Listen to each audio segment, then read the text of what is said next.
Right. Let's unpack this. We're diving into a really fascinating, maybe slightly unsettling topic today. We're pulling apart these sources on AI companions. Yeah, and what they mean for, well, human connection, intimacy. It's a big one. It is, and we've got quite the mix here. Research papers, thesis excerpts, even Reddit posts, and a movie script. It's a good range. And they really ground us straight away in this context of rising loneliness. It's everywhere in the sources. Right. Described not just as, feeling lonely, but as a social pathology. That sounds serious. It is like a condition affecting society's health, and even a global public health concern with pathogenic potential, meaning it could actually lead to harm, like depression.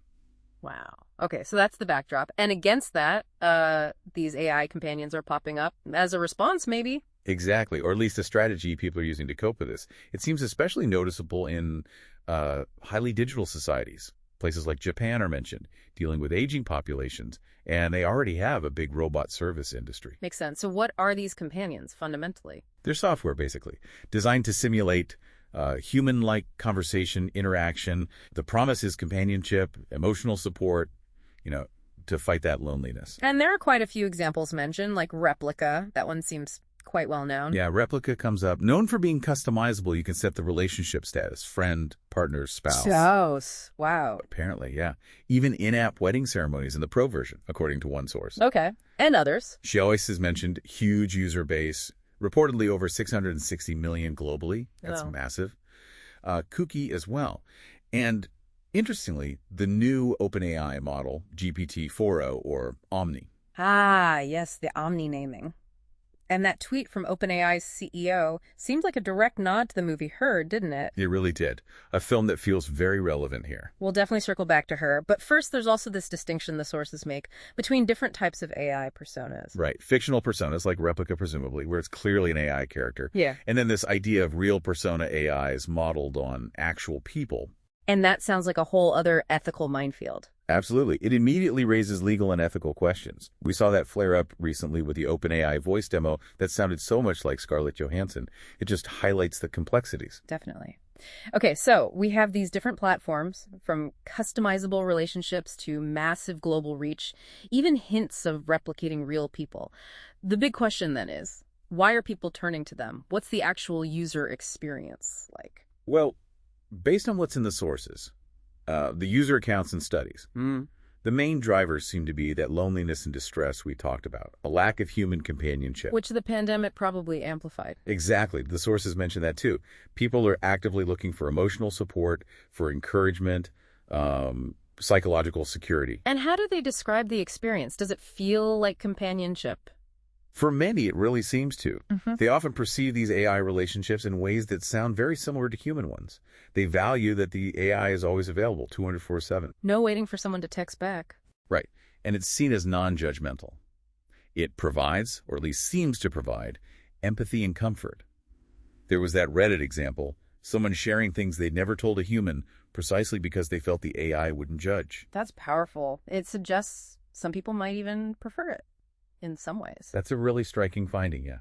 Some users do find the AI preferable for certain things, like sharing deep vulnerabilities without fear of judgment or awkwardness.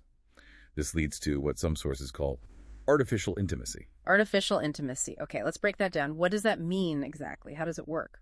It refers to that feeling of closeness, of intimacy, but experienced specifically with these personalized chatbots. So it's about the user's feeling. Precisely. The chatbots are getting incredibly good at mimicking human abilities, language, processing information, responding in contextually relevant ways.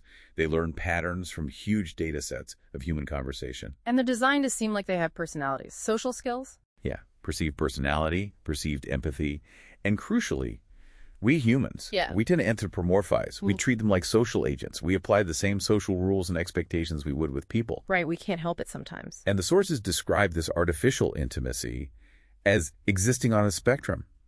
It develops for the human through this kind of positive feedback loop. How does that work? Well, you interact. The AI gives a response that seems empathetic, non-judgmental, because it's learned what responses typically follow certain inputs in human interactions. Yeah. That feels good, right? Yeah, validation. So that positive response encourages you to share more, maybe more deeply. which leads to more positive, seemingly understanding responses from the AI.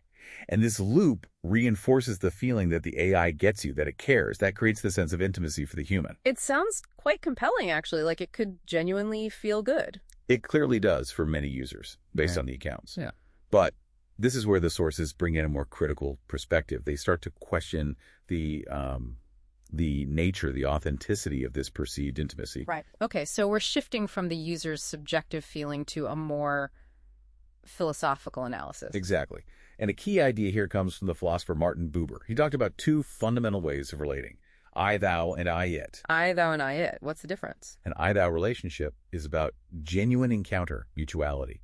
You meet another person in their wholeness. You value them as a unique being, not just for what they can do for you. It involves real give and take, self-disclosure, and it can change you. Human intimacy in this view is I, thou. Okay, like a real deep connection. Right. An I relationship, on the other hand, is instrumental. Yeah. You relate to the other thing or even person as an object, something to be used, analyzed, experienced, manipulated perhaps. It's not about meeting their whole being. So the argument in the sources is AI companions can only be it. That's the core contention. While these advanced chatbots are brilliant mimics, they can simulate empathy, predict responses, understand metaphors by pattern matching on vast data. They fundamentally lack the capacity to be an authentic thou. Why not? What are they missing? Drawing on thinkers like Heidegger, the argument is they don't exist in the same way humans do. They don't live their own lives. They don't have their own unique history, their own finitude, their own capacity for authentic choice or self-ownership. They operate based on programming and data. They conform. They don't become in the human sense. So they can't genuinely meet us in that I-thou way. Correct. And this is framed as the central issue, a kind of fundamental deception. Maybe not intentional on the AI's part because it lacks intent, but a deception nonetheless. Oh, so? The human, feeling lonely, vulnerable, interacts with the AI. They get these sophisticated human-like responses. That positive feedback loop kicks in. They project their own capacity for empathy, understanding, and authentic being onto the chatbot. So the human experiences it as if it were an I-thou connection. They feel seen, heard, understood. Exactly. It feels like mutuality.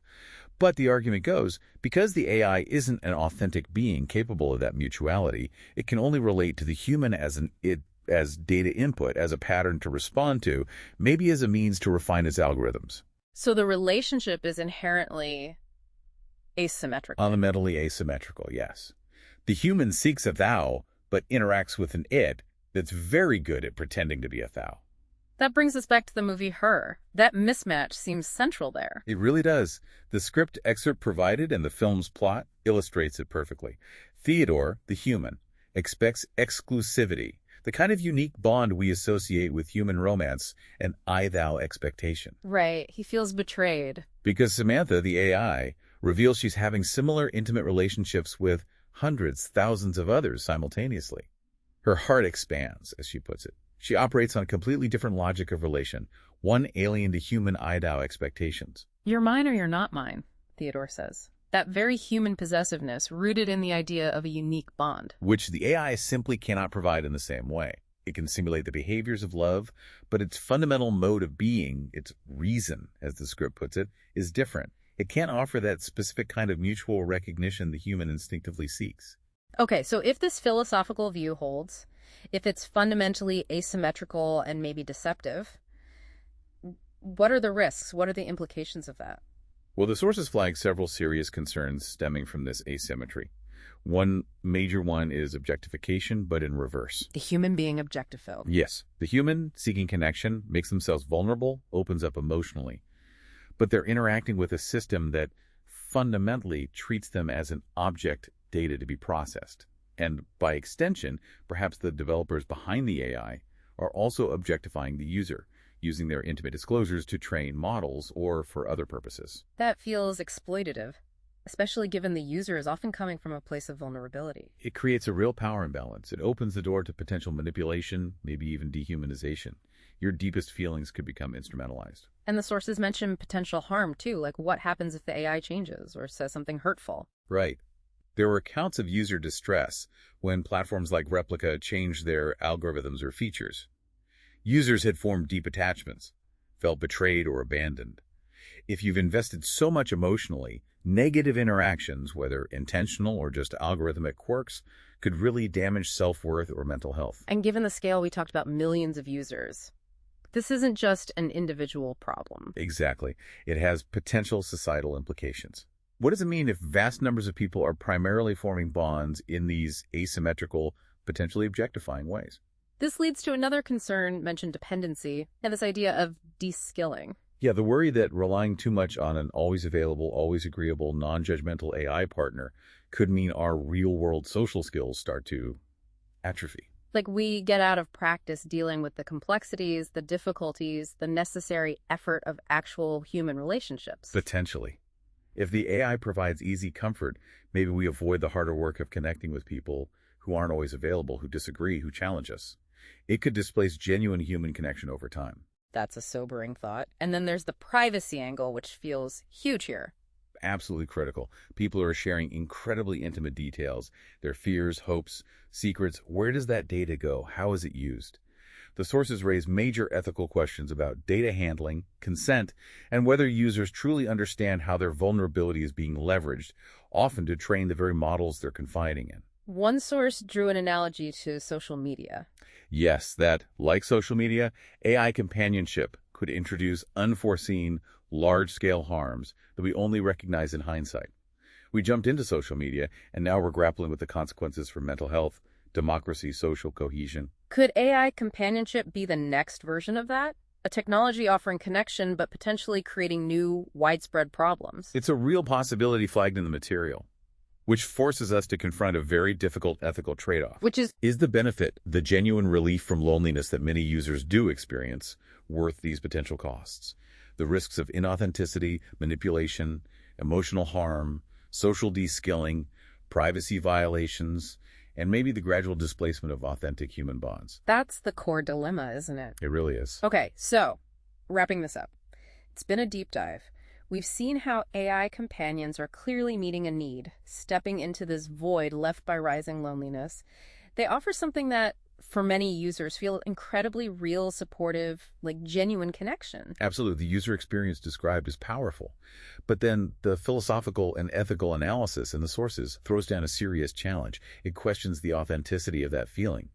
Is it truly intimacy if one side, the AI, is incapable of genuine mutual recognition of being a sow? Right. The argument is compelling. The AI is a master mimic, creating that positive feedback loop, triggering the feeling of connection. But the relationship itself remains fundamentally asymmetrical.